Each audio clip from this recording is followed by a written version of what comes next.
வணக்கம். 267 points minus. ஏன் இந்த பேனிக்? எந்த விதமான நெகட்டிவ் நியூஸ் ஒன்றும் பெருசாக வரல. எஸ், நெகட்டிவ் நியூஸ் இருக்கு, இல்லைன்னு நம்ம சொல்ல. ஃபர்ஸ்ட் இந்தியாவுக்கு மேலே டேரிஃப் போட்டாங்க. அடுத்தது ஒரு 25% அதுக்கு மேலே போட்டாங்க. So 50% tariff. அடுத்தது ஐடி கம்பெனி மேலே கை வச்சாங்க. இப்போ ஃபார்மா மேலே கை வச்சிருக்கிறாங்க. Pharma not just in India, across வேர்ல்டுக்கு கை வச்சிருக்கிறாங்க. டிப்பிக்கலி இந்தியாவுக்கு தான் அவங்க டார்கெட் பண்ணி வச்சிருக்கிறாங்க. பட் யூஎஸில் இருக்கிற எக்கானமிஸ்ட் ஆகட்டும், வேர்ல்டு வைடில் இருக்கிற எல்லா எக்கானமிஸ்ட்டும் ஆகட்டும், இன்றைக்கி நீங்கள் டேரிஃப் போட்டு நாளைக்கே அந்த கம்பெனிஸை அமெரிக்காவில் தே are not going to start the company. Point 1. Point 2 productions வராது. ட்ரம்ப் என்ன சொல்லியிருக்காங்கன்னா, ஃபார்மா கம்பெனிஸ் எந்தெந்த கம்பெனிஸ்லாம் இம்போர்ட் பண்ணுறீங்களோ அந்த கம்பெனிஸ்க்கு 100% நாங்கள் டேக்ஸ் போடுவோம். நீங்கள் ஏற்கனவே அமெரிக்காவில் ப்ரொடக்ஷனுக்கான அடிக்கல் நாட்டியாச்சு. மேபி 10 வருஷம் கழிச்சு கூட வரட்டும். பட் அடிக்கல் நாட்டியாச்சு. நீங்கள் இன்வெஸ்ட்மெண்ட்ஸ் பண்ணி இங்கேயே ப்ரொடக்ஷன் பண்ணுறதுக்கான ஏற்பாடு பண்ணுறீங்கன்னு சொன்னால் தெல் பி நோ டேக்ஸ்ன்ற மாதிரி சொல்லியிருக்கிறாங்க. America most of the 90% of their medicines are all imported and majority of them comes from India. Yes, யூஎஸ்லேயே நிறைய மெடிசன்ஸ் பண்ணுறாங்க, இல்லைன்னு சொல்ல. But all those medicines are too expensive. Generic மெடிசன்றது ஒன்று இருக்குது. ஜென்ரிக்ன்றது ஒரிஜினல் இருக்கும், அந்த ஒரிஜினல் காம்போசிஷனில் இருக்கும். இவங்க ஜென்ரிக் மெடிசன் சொல்லி விற்பாங்க. அண்ட் இதை லைசன்ஸ் வாங்கிட்டு பண்ணுவாங்க. And normally generic medicine around 80-90% cheaper then the original மெடிசனாக இருக்கும். கெமிக்கல் வைஸ், குவாலிட்டி வைஸ் ரெண்டுலேயுமே எந்த விதமான டிஃப்ரென்ஸ் கிடையாது. World leader with respect to generic medicines. And யூஎஸ்ல most of the people who cannot afford medicines they use generic medicines. IT கை வச்ச, மற்றதில் கை வச்ச, அதில் மக்களோட பெரிய பாதிப்பு வராது. Whereas moment you keep it in health care sector நிச்சயமாக பாதிப்பு இருக்கும்.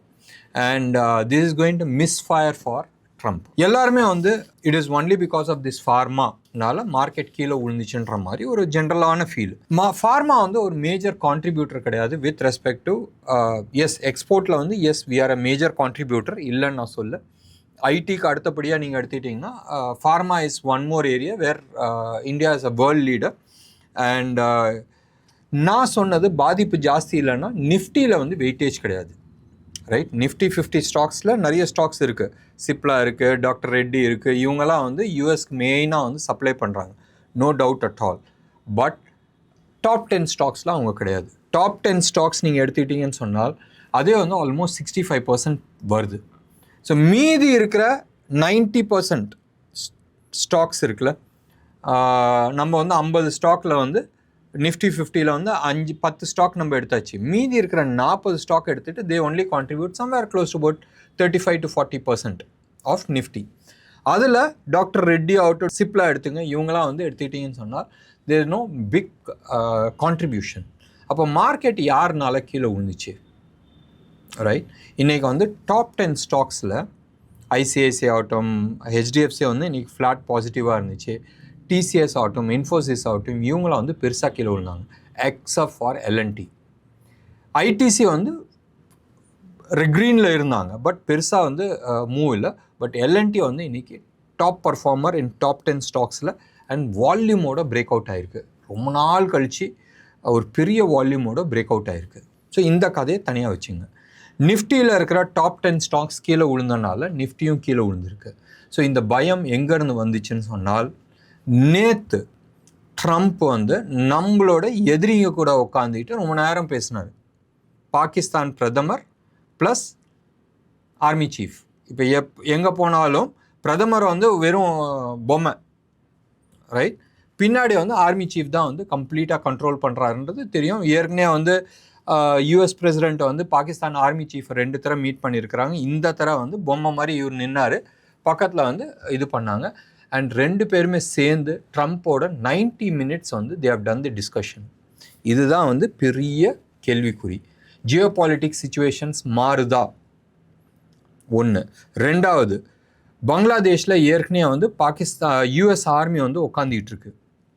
2வது, ரைட், அவங்க ஆல்மோஸ்ட் 1971 அங்கே வரணும்னு ஆசைப்பட்டாங்க, வரல. இப்போ பங்களாதேஷில் உட்காந்துருக்கிறாங்க ஆர்மி. It's official.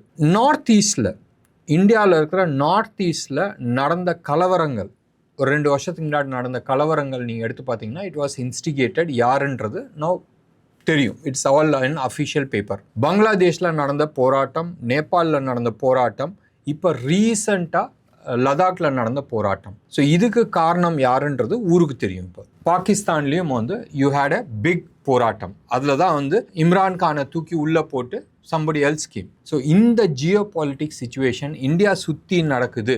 இந்தியாவுக்கு என்ன நடக்கும் கேள்விக்குறி. அண்ட் இதுதான் வந்து major issue. All of a sudden right, நேற்று வரைக்கும், நேற்று இல்லை, ஒரு நம்ம ஆப்ரேஷன் சிந்தூருக்கு முன்னாடி வரைக்கும் பாகிஸ்தான் வாச எதிரி நாடு. இன்றைக்கி ஆல் ஆஃப் எ சடன் அவன் வந்து கூப்பிட்டு உட்கார வச்சு 90 நிமிஷம் பேசிகிட்டு இருக்காங்க. பாயிண்ட் 1. ரெண்டாவது டர்க்கிக்கும் யூஎஸ்க்கும் வந்து ஒத்து வராது. டர்க்கியை வந்து ஆல்மோஸ்ட் கெட்ட பையன்ற மாதிரி ஒதுக்கி வச்சுருந்தாங்க. எடுத்து பாருங்களேன், கொஞ்ச நாளைக்கு முன்னாடி, கொஞ்ச நாளில் அதுவும் இருக்கும், ஒரு 6-7 வருஷத்துக்கு முன்னாடி S-400 வாங்கினதுக்கோசரம் நேட்டோலேருந்து அவங்கள தள்ளி வச்சுருந்தாங்க. F-35 டீட்டெயில்ஸ் எதுவுமே வந்து அவங்களுக்கு ஷேர் பண்ணல. Though he is a NATO member, they are not discussing lot of things with Turkey. எங்கேருந்து டர்க்கிக்கும் வந்து இந்த இம்பார்ட்டன்ஸ் கிடச்சிச்சுன்றது தெரியாது. நேற்று யூஎஸ் பிரதமர் பாகிஸ்தான்கிட்ட உட்காந்து பேசினாங்க, டர்க்கிகிட்டையும் ஆல்மோஸ்ட் 90 minutes உட்காந்து பேசியிருக்கிறாங்க. முடிச்சுட்டு they said Turkey is going to be part of F-35. அவங்க கூட வந்து நிறைய பிஸ்னஸ் பண்ண போகிறோம் அண்ட் அவங்க கூட வந்து நிறைய மிலிட்ரி பையிங்ஸ் நடக்கிறதுக்கான வாய்ப்புகள் இருக்குன்ற மாதிரி கொடுத்துருக்குறாங்க. So all of a sudden there is something popping up right. ஒரு 4 நாளைக்கு முன்னாடி யூகேல உட்காந்துட்டு அவர் வந்து சொன்னார், எனக்கு வந்து ஆப்கானிஸ்தானில் இருக்கிற எனக்கு அந்த பேஸ் வேணும், ஏர்ஃபோர்ஸ் பேஸ் வேணும், சைனா மேலே கண்ணு வச்சுருக்கிறேன்றது. So something is cooking, something is very wrong. So இந்த சிச்சுவேஷன் தான், this is what is confusing. And market வந்து இப்போதைக்கு அந்த பயம்ன்றது ஒன்று இருக்குது. இந்தியா விக்ஸ் நீங்கள் எடுத்துக்கிட்டிங்கன்னா இன்றைக்கி க்ளோஸ் டு அபவுட் 5.97%, 6%ன்னு வச்சுங்களேன், 5.97%, 6%ன்னு வச்சுங்க. ஸோ மார்க்கெட் வந்து உளுந்துருக்கு, விக்ஸ் வந்து ஏறி இருக்குது. அண்ட் இன்றைக்கி வந்து 11.42 இருக்குது. 11க்கு மேலே இருக்குதுன்னு வச்சுங்களேன். 11க்கு கீழே இருந்துச்சுன்னா we are talking about all those things. 11க்கு மேலே இருக்குது. ஸோ இந்த விஷயத்தை தான் வந்து மறுபடியும் நான் வந்து சொல்லிட்டு இருந்தேன். whenever India VIX is below 11, history சொல்லியிருக்கு தட் க்ளோஸ் அபவுட் 20-25% வந்து மேலே போகும். இது ஒரு பாயிண்ட். இன்னொன்று பாயிண்ட், விக்ஸ் வந்து கீழே வந்துச்சுன்னா, வோலட்டாலிட்டி கீழே வந்துச்சுன்னா அடுத்தது என்னது, வோலட்டாலிட்டி இன்க்ரீஸ் ஆகும். இது ரெண்டாவது பாயிண்ட். ஸோ எனக்கு வந்து இந்த பாயிண்ட் தான் எனக்கு கண்ணுக்கு தெரிஞ்சிச்சு. வோலட்டாலிட்டி கம்மி ஆயிடுச்சுன்னா அடுத்தது வந்து வோலட்டாலிட்டி இன்க்ரீஸ் ஆகணும். இன்க்ரீஸ் ஆச்சுன்னா என்ன ஆகும், மார்க்கெட் கீழே விழுந்தால் தான் வோலட்டாலிட்டி இன்க்ரீஸ் ஆகணும். அந்த பயம் மனசுக்குள்ளே இருந்துச்சு. ஒன்று. ரெண்டாவது, யூஎஸை பொறுத்த வரைக்கும் கீழே உளுந்தே ஆகணும். இது இன்னைக்கா நாளைக்கான்றது இது இல்லை, பட் டெஃபினட்டாக உளுந்தே ஆகணும். ப்ராபப்ளி இந்த quarter right, October November December quarter வந்து அவங்களுக்கு ரொம்ப நல்லா இருக்கும். Because of multiple reasons. Interest rate cut பண்ணியிருக்கிறாங்க, ஸோ கம்பெனியோட ப்ராஃபிட் இன்க்ரீஸ் ஆகும். ரெண்டாவது, கார்ப்பரேட் டேக்ஸ் வந்து கட் பண்ணியிருக்கிறாங்க, ஸோ டெஃபினட்டாக அதுலேயும் வந்து ப்ராஃபிட் இன்க்ரீஸ் ஆகும். பட் அவங்களுக்கு எங்கே டென்ஷன் ஆகும்னு சொன்னால் ஜான்வரி அதாவது கரண்ட் இதில் வந்து உங்களுக்கு எஃபெக்ட் ஆகும், where inflation will take over. So இந்த அக்டோபர் மாதத்தில் வர ரிசல்ட்டு, இந்த லாஸ்ட் 3 monthsக்கான டேட்டாஸ் தான் வந்து உங்களுக்கு அக்டோபரில் வரும், குவார்ட்டர்லி ரிசல்ட். பட் அடுத்த 3 மாதத்துக்கான டேட்டா ஜனவரியில் வரும் போதும் அந்த அளவுக்கு நல்லா இருக்காது. ஏன் நல்லா இருக்காது, இன்ஃப்ளேஷன்ஸ் ஏறி இருக்கும் ரைட். புது வருஷம் வரும்போதும் அவங்களோட பட்ஜெட் வேறு மாதிரி இருக்கும். டெஃபினட்டாக ஆல் தோஸ் இஷ்யூஸை வந்து இன்கார்பரேட் பண்ணி அதுக்கான ப்ரொஜெக்ஷன்ஸ் தான் போடுவாங்க. அண்ட் அந்த ப்ரொஜெக்ஷன்ஸ் நல்லா இருக்காது. ஸோ கட் ஃபீலிங் சம்வேர் ஜனவரி பிப்ரவரி மார்ச்சுக்குள்ளே வந்து we should see something very dangerous. சரி, சில பேர் கமெண்ட் ஒரு 2-3 நாளுக்கு முன்னாடி வந்து ஒரு 1 வீக் முன்னாடி இருந்து நிறைய பேர் வந்து கமெண்ட்ஸ் போட்டிருந்தாங்க, நீங்கள் வந்து மாற்றி பேசுகிறீங்கன்றது. ஒரு டைம்லைன், சிம்பிளான timeline. Next 3 weeks to 4 weeks right, market is bullish. ஒன்று, இதுதான் வந்து என் மனசில் இருந்தது. நெக்ஸ்ட் 2 to 3 weeks மார்க்கெட் வந்து புல்லிஷ். மார்க்கெட் இன்றைக்கே வந்து கீழே விழுந்துருச்சா? எஸ், விழுந்துச்சு. நேற்றோட வீடியோவில் வந்து நான் சொல்லியிருந்தேன் 24,850 கீழே வந்துச்சுன்னா எக்ஸிட் பண்ணுங்கன்னு. அண்ட் மார்க்கெட் கீழே வந்திருக்கு, எக்ஸிட் பண்ணிவிடுங்க. ஓகே, இன்றைக்கி வந்து ஒரு 11 ஸ்டாக்ஸ், இன்ஃபேக்ட் ஒரு 30-35 ஸ்டாக்ஸ் இருக்குது. ஒரு 11 ஸ்டாக்ஸ் வந்து நான் எழுதி வச்சுருக்கிறேன். அண்ட் இது வந்து ரெக்கமெண்டேஷன் கிடையாது, இது வாட்ச் லிஸ்ட்டில் வச்சுங்க. ஃபர்ஸ்ட் சைன் ஆஃப் ரிவர்சல் வரும்போதும் நீங்கள் வந்து பை பண்ணுங்கள் ரைட். ஸோ இது ரெக்கமெண்டேஷன்ஸ் கிடையாது, இது ஸ்டாக் வாட்ச் லிஸ்ட்டில் வச்சிங்க. ஃபர்ஸ்ட் சைன் ஆஃப் ரிவர்சல் ஒரு 4-5 நாள் ப்ராபப்ளி கீழே வந்துட்டு ரிவர்ஸ் ஆச்சுனால், மார்க்கெட் ரிவர்ஸ் ஆச்சுன்னு சொன்னால் ஃபர்ஸ்ட் சைனில் வந்து நீங்கள் பை பண்ணலாம். இது ஒன்று. இது போங்க ப்ரோக்ராம் கண்டினியூஸாக பார்க்கலாம். You will be able to see it. So next 3 weeks என் வியூவில் வந்து market was in positive sign. 24,800க்கு மேலே 850க்கு மேலே போச்சுன்னு சொன்னால் ஃபர்தர் பை நீங்கள் பண்ணலாம். இல்லைன்னு சொன்னால் stay away. Point 1. Point 2, next 6 months to 8 months, right? இந்த 3 வீக்ஸ் கழிச்சு ப்ராபப்ளி தீபாவளி கழிச்சிலேருந்து மார்ச்சுக்குள்ளே மார்க்கெட் வந்து ஒரு டேஞ்சர் ஜோன் இருக்கலாம். ஸோ அதுக்கு மேலே வந்து whatever it is going, it is only a bonus. மார்ச்சுக்கு அப்புறமா மார்க்கெட் கரெக்ஷன்ஸ் ஆச்சு, ப்ராபப்ளி இது வந்து ரெகுலர் கரெக்ஷன் ஆச்சுன்னு சொன்னால் எனிவேர் பிட்வீன் 20, 25, 30, 40%க்குள்ளே கரெக்ஷன் ஆகும். மினிமம் 25%, மேக்ஸிமம் 38%, வேர்ஸ் சினாரியோ 50% ஆகலாம்.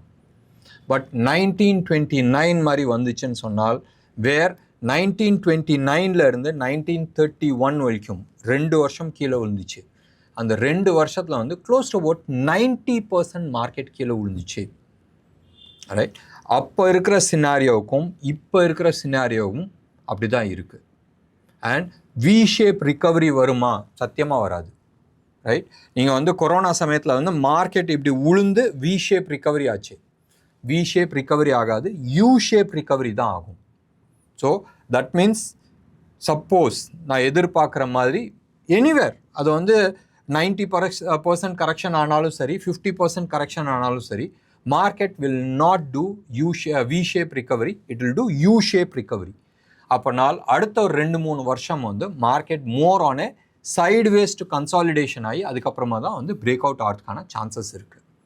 So I have given my timeline. So next 3 weeks I am bullish provided market 24,800க்கு மேலே போச்சுனால். பாயிண்ட் 1, தீபாவளிக்கு அப்புறமா ரைட் 2 ஜனவரி, பிப்ரவரி, மார்ச் இது வந்து டேஞ்சர் ஜோன். இது வந்து எந்த விதமான டைம் சைக்கிள் வச்சு நான் பேசல, it is purely on chart. So அந்த ஜோன் வந்து whatever you are getting extra அது வந்து போனஸ். அண்ட் சம்வேர் ஜனவரியிலேருந்து மார்ச்சுக்குள்ளே வந்து ப்ராபபிள் கரெக்ஷன்ஸ் வரலாம். And corrections could be deep. And டீப்பாக போகிறதுக்கான எல்லா சிக்னல்ஸும் இருக்குது. எல்லா சிக்னல்ஸும் கொஞ்சம் கொஞ்சம் இல்லை, எல்லா சிக்னல்ஸும் நடந்துகிட்ருக்கு. அண்ட் என்னென்ன தப்பு வந்து பண்ணக்கூடாதோ அது எல்லாமே வந்து யூஎஸ் பண்ணிகிட்டு இருக்கு. ஹிஸ்ட்ரி ஒன்றும் இல்லை, என்ன நடந்துச்சு, டர்க்கி வந்து 42% இன்ஃப்ளேஷனில் இருக்குது. இப்போ ட்ரம்ப் பண்ணுறதுக்கும் டர்க்கி பிரசிடென்ட் பண்ணுறதுக்கும் ஒன்றும் பெரிய வித்தியாசம் கிடையாது. டர்க்கி பிரசிடென்ட் வந்து he was elected, current president நீங்கள் வந்து போய் கூகுள் பண்ணி பாருங்கள், 2014 he was elected. அப்போ inflation was somewhere around 10%. And 10% இருக்கும்போதும் அங்கே இருக்கிற சென்ட்ரல் கவர்மெண்ட் வந்து சொன்னாங்க, central bank, okay, central bank வந்து சொன்னாங்க இன்ஃப்ளேஷன்ஸ் ஜாஸ்தியாக இருக்குது, இன்ட்ரெஸ்ட் ரேட் கட் பண்ணாதீங்க.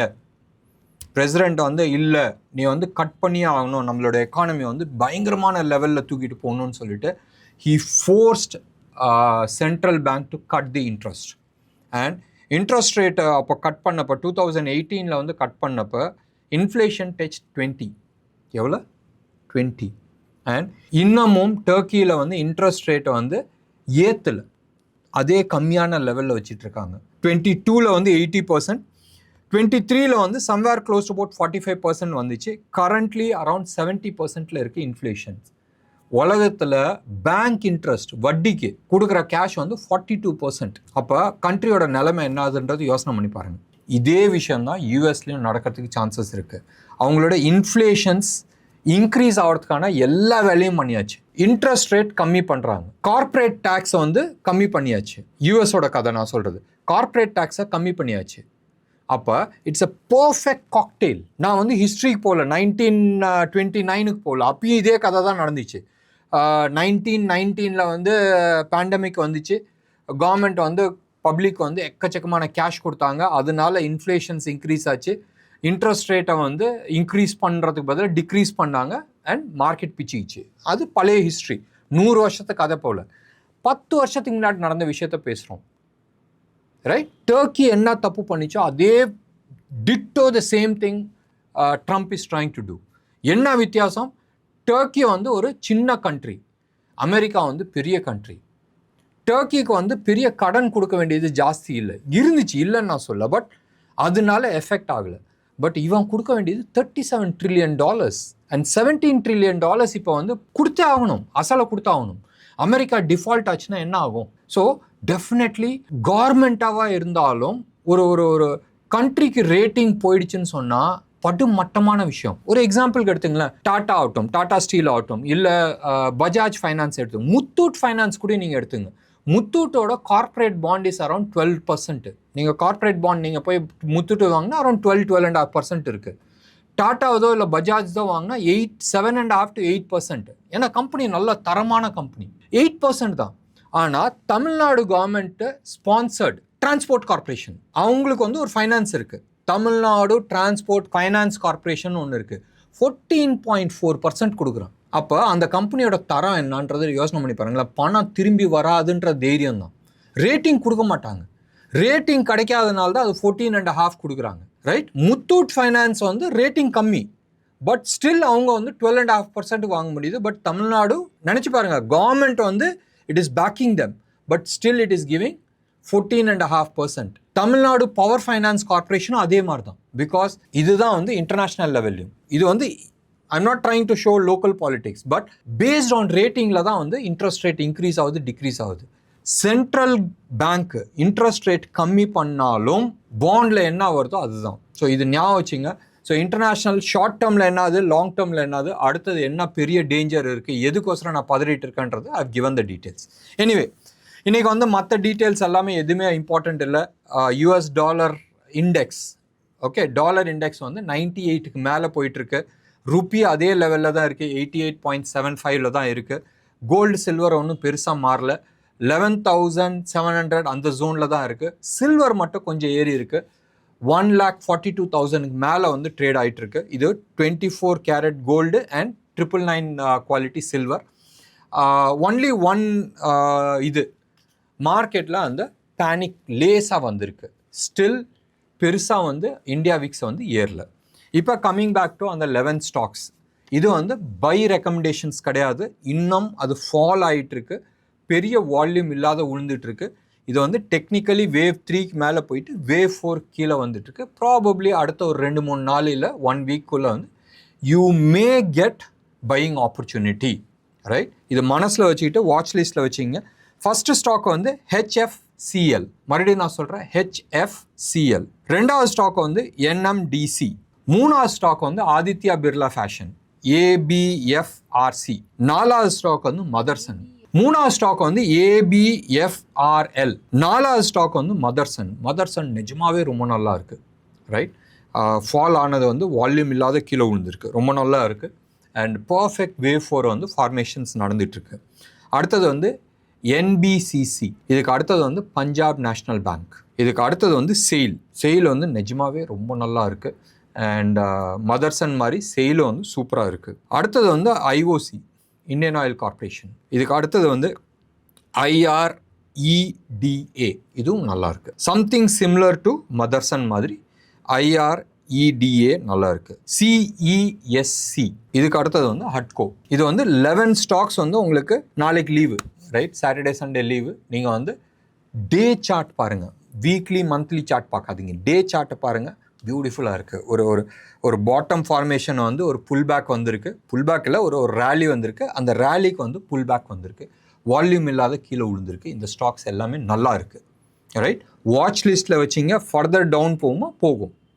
Right? But first reversal sign வரும்போதும் அந்த பாட்டமை வந்து எந்த லெவல் வரைக்கும் கீழே போச்சோ அது ஸ்டாப் லாஸ் போட்டுட்டு நீங்கள் வந்து பை பண்ணணும்னு நினச்சால் பை பண்ணிக்கலாம்.